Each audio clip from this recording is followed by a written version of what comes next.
Hello दोस्तों, नमस्कार। स्वागत है आप सभी का हमारे एक और नए वीडियो में। मित्रों, उम्मीद कर रहा हूँ कि आप सब बहुत अच्छे होंगे। आप सबकी पढ़ाई लिखाई भी बहुत अच्छे से चल रही होगी। दोस्तों, आज हम फिर एक नए टॉपिक के साथ आप सबके बीच ये अभ्यास सत्र लेके आए हैं और ये अभ्यास सत्र करके आपको बहुत मज़ा आने वाला है। तो आइए शुरू करते हैं। आज का पहला प्रश्न है, भारत में लोक सेवा आयोग की प्रथम बार स्थापना किस अधिनियम के द्वारा हुई थी? आपको बताना है कि भारत में जो लोक सेवा आयोग की स्थापना हुई थी वो प्रथम बार कब हुई थी।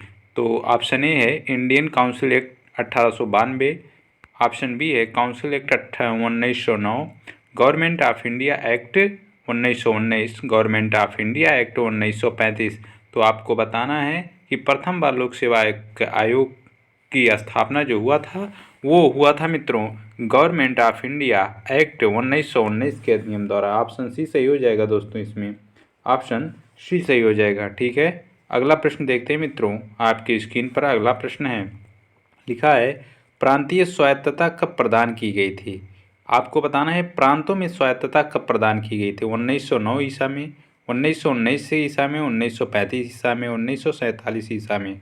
तो जो प्रांतीय स्वायत्तता प्रदान की गई थी मित्रों वो 1935 के अधिनियम के द्वारा मतलब 1935 में स्थापना की गई थी।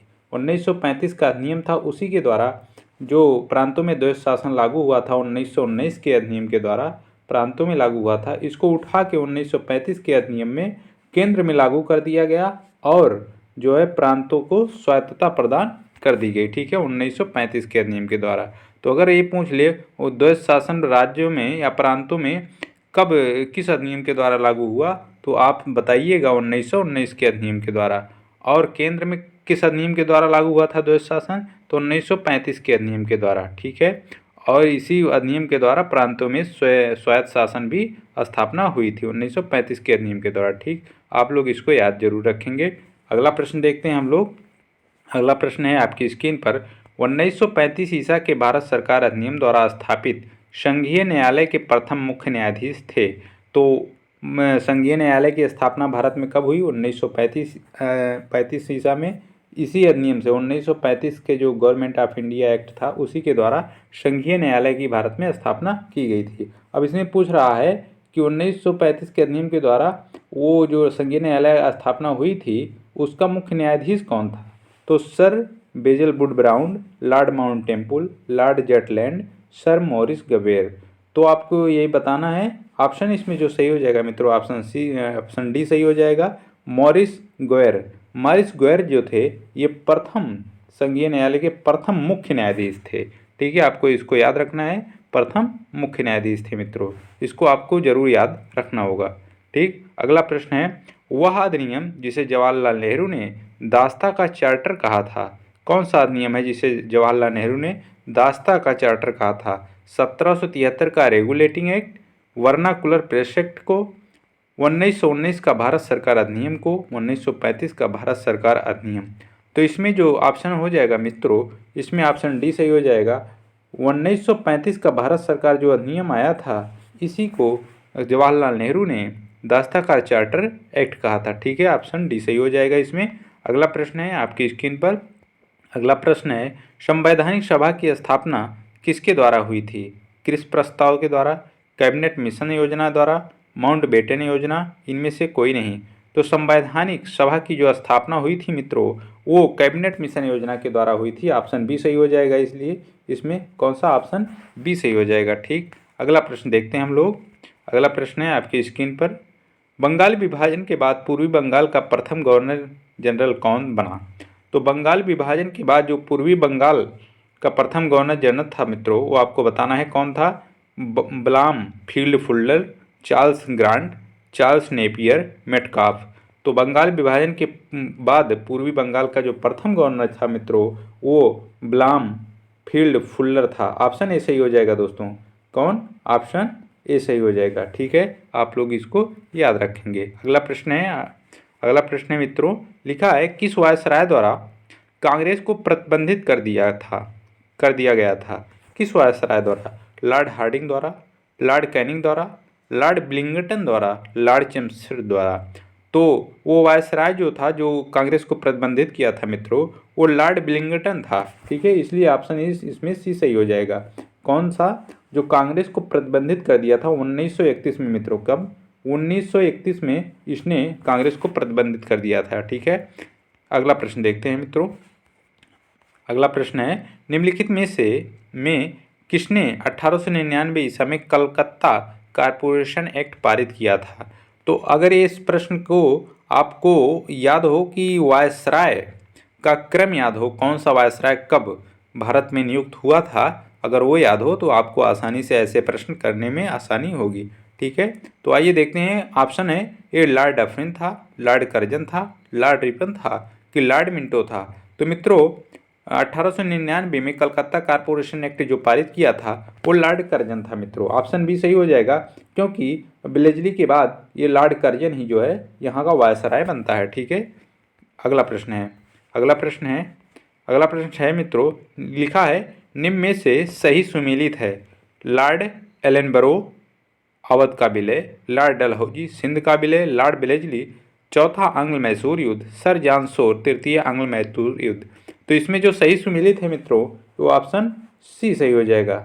ठीक है, ऑप्शन सी सही हो जाएगा। यही बिलेजली के काल में ही, शासनकाल में ही चौथा आंग्ल मैसूर युद्ध हुआ था। बाकी एलनबरो के काल में अवध का विलय नहीं, बल्कि डलहौजी के काल में हुआ था मित्रों। ठीक है, इसलिए गलत है, तो ऑप्शन सी सही हो जाएगा इसमें। अगला प्रश्न देखते हैं हम लोग। अगला प्रश्न है, किस गवर्नर जनरल ने यह घोषित किया कि बहादुर शाह की मृत्यु के पश्चात मुगल राजा की उपाधि से वंचित रहेंगे? Napier, Hardinge, Dalhousie, Canning. तो इसमें जो ये घोषित किया था मित्रों कि बहादुर शाह जो आखिरी मुगल बादशाह था उसको मृत्यु के पश्चात जो है राजा की उपाधि उसे छीन ली जाएगी मुगलों से। तो ये जो वायसराय था, गवर्नर जनरल था मित्रों, उस समय कौन था? लॉर्ड कैनिंग था। ठीक, ऑप्शन डी सही हो जाएगा इसमें। ठीक, अगला प्रश्न है आपकी स्क्रीन पर। अगला प्रश्न है, लिखा है किसे लॉर्ड कर्जन ने 1901 में पुरातत्व विभाग का डायरेक्टर जनरल नियुक्त किया था? ए कनिंघम को, एम हीलर को, सर जॉन मार्शल को, आर डी बनर्जी को। तो कर्जन ने 1901 में पुरातत्व विभाग जिसे डायरेक्टर जनरल नियुक्त किया था वो सर जॉन मार्शल को। ठीक है, ऑप्शन सी सही हो जाएगा मित्रों इसमें। ठीक, अगला प्रश्न है। अगला प्रश्न देखते हैं हम लोग। अगला प्रश्न आप देखते हैं। अगला प्रश्न है, लिखा है किस वायसराय ने जोर देते हुए कहा कि ढला लोह नौकरशाही हमेशा नहीं चल सकती? ढला लोह नौकरशाही हमेशा नहीं चल सकती, यह किस वायसराय ने कहा था? Ripon, Lawrence, Mayo, Minto. तो ऑप्शन ए सही हो जाएगा मित्रों। ये स्टेटमेंट, ये कथन जो है वो रिपन का है, और रिपन को ही भारत में जो है पंचायती राज प्रणाली का जनक भी माना जाता है मित्रों। ठीक है, इसे रिपन को। ठीक, अगला प्रश्न है आपकी स्क्रीन पर।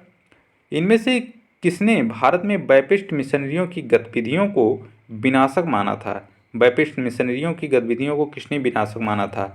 Bentinck, Macaulay, Wellesley, Hastings. तो इसमें जो बैपिस्ट मिशनरियों की गतिविधियों को विनाशक माना था मित्रों वो ब्लेजली था। ऑप्शन सी सही हो जाएगा इसमें। ऑप्शन सी सही हो जाएगा दोस्तों। ठीक है, अगला प्रश्न देखते हैं हम लोग। अगला प्रश्न है आपकी स्क्रीन पर, निम्नलिखित में से कौन 1885 के बाद बंगाली एवं मराठी नेताओं के प्रति आयरलैंड जैसी क्रांतिकारी योजना चलाने का संदेह करने लगा था? तो वह कौन सा गवर्नर जनरल था जो 1885 के बाद जो है बंगाली एवं मराठी नेताओं में आयरलैंड जैसी क्रांति योजना चलाने पर संदेह जताने लगा था मित्रों? तो ऑप्शन ए है लॉर्ड मेयो, ऑप्शन बी है लॉर्ड डफरिन, फिर सी है लॉर्ड लिटन, फिर डी है लॉर्ड कर्जन। तो इसमें ऑप्शन डी सही हो जाएगा। लॉर्ड कर्जन ने ऐसा संदेह व्यक्ति किया था। ठीक है, ऑप्शन डी सही हो जाएगा। अगला प्रश्न है, लिखा है निम्न में से किसे भारतीय कृषि विभाग के पिता के रूप में देखा जाता है? रिपन को, मेयो को, लिटन को, नॉर्थ ब्रुक को। तो इसमें ऑप्शन बी सही हो जाएगा मित्रों।